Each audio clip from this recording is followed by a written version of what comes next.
Bem, o Dia do Trabalhador, como se sabe, teve origem em Chicago, em 1886, nos Estados Unidos, quando milhares de trabalhadores foram às ruas reivindicar melhores condições de trabalho. Naquele mesmo dia, aconteceu nos Estados Unidos uma grande greve geral dos trabalhadores. No Brasil, somente em 1925, a data se tornou oficial após a edição de um decreto pelo presidente da época, Arthur Bernardes.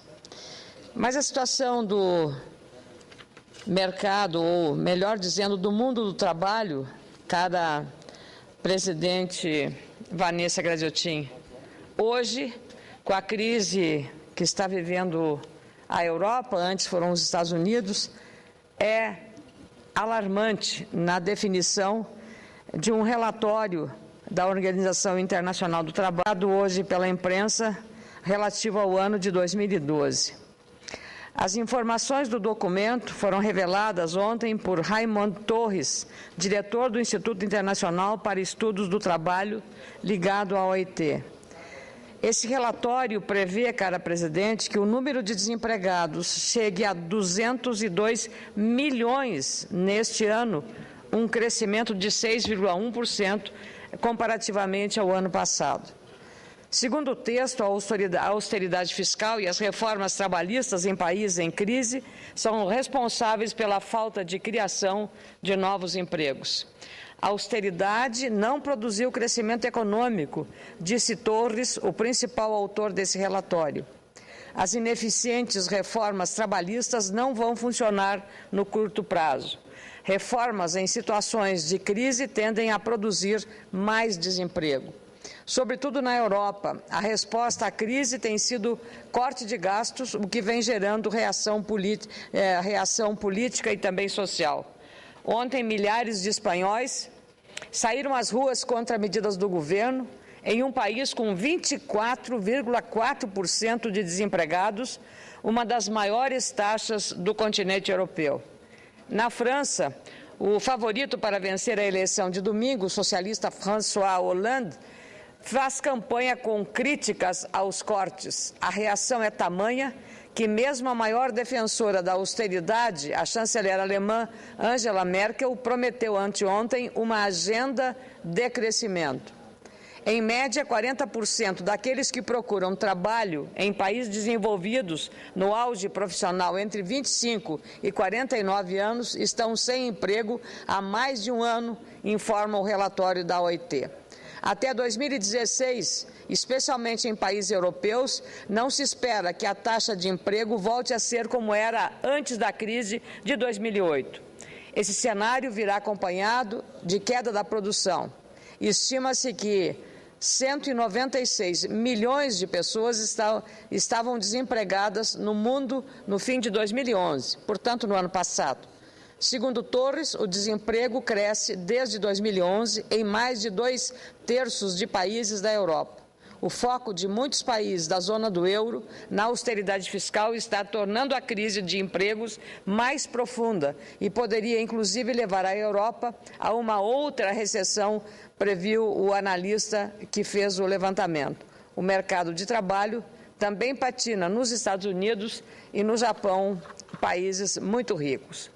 Mas, senhora presidente, no Brasil, temos algumas notícias auspiciosas que envolvem especialmente as mulheres.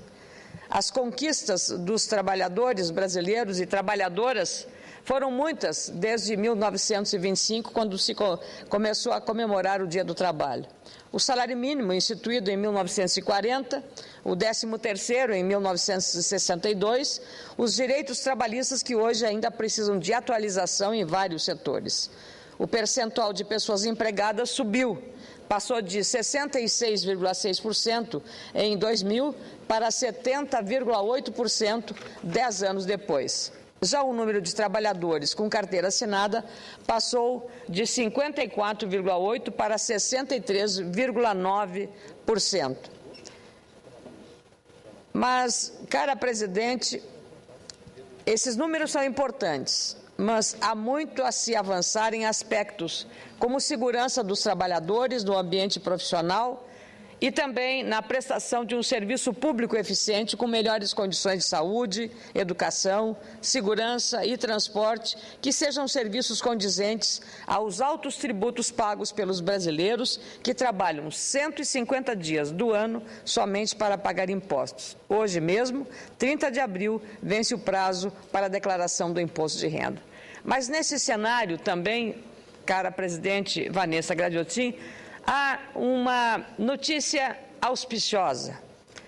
O jornal Bom Dia Brasil de hoje mostrou que cresce a participação das mulheres no mercado de trabalho segundo o censo.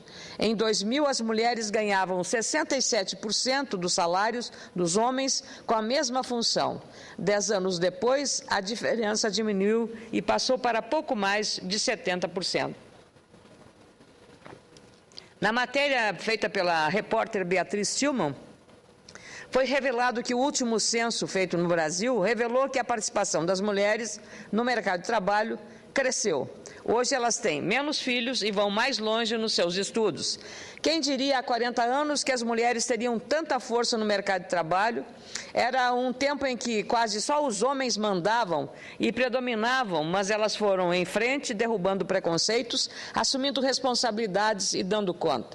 Eu lembro bem, cara presidente Vanessa Gradiotin, que quando eu comecei a faculdade de comunicação lá em Porto Alegre, na Universidade Católica do Rio Grande do Sul, no curso de jornalismo ou de comunicação social, eu diria que 80% dos colegas eram homens. Isso num curso, digamos, relacionado às áreas humanas da comunicação.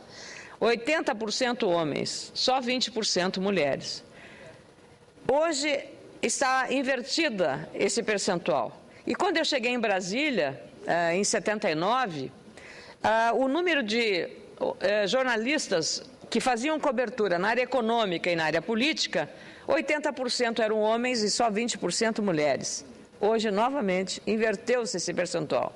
80% ou 90% são mulheres e a minoria são homens que exercem essa atividade. Isso apenas para revelar exatamente os avanços que as mulheres obtiveram no mercado de trabalho. As mulheres têm trabalho fora e trabalho em casa. E elas cresceram, como informa a repórter. Em 2000, as mulheres ganhavam 67% do salário dos homens com a mesma função. 10 anos depois, a diferença diminuiu e passou para pouco mais de 70%. A gerente-geral, Juliana Espíndola, gerencia 50 funcionários. Entre eles estão muitos homens. E ela sabe por que os salários entre elas e eles estão menos desiguais. Ela diz: acho que o mercado está começando a perceber que as qualidades existem independente de gênero. Existem qualidades femininas e qualidades masculinas, e não necessariamente isso só existe em homem ou em mulher. Sabe a definição desta executiva. As mulheres já conseguiram conquistar o maior reconhecimento no mercado de trabalho, mas é evidente também que comemorar é um verbo que ainda está meio distante. O que é preciso fazer para as mulheres e homens ficarem no mesmo patamar salarial? Economista e observadora atenta do papel feminino na sociedade, a professora universitária Lena Lavinas, ouvida pela repórter Beatriz Tillman, aponta um caminho. O que é necessário para reduzir os diferenciais de remuneração entre homens e mulheres é levar as mulheres para setores onde elas são pouco presentes, pouco representadas. Que setores são estes? Engenharia, tudo que diz respeito à tecnologia.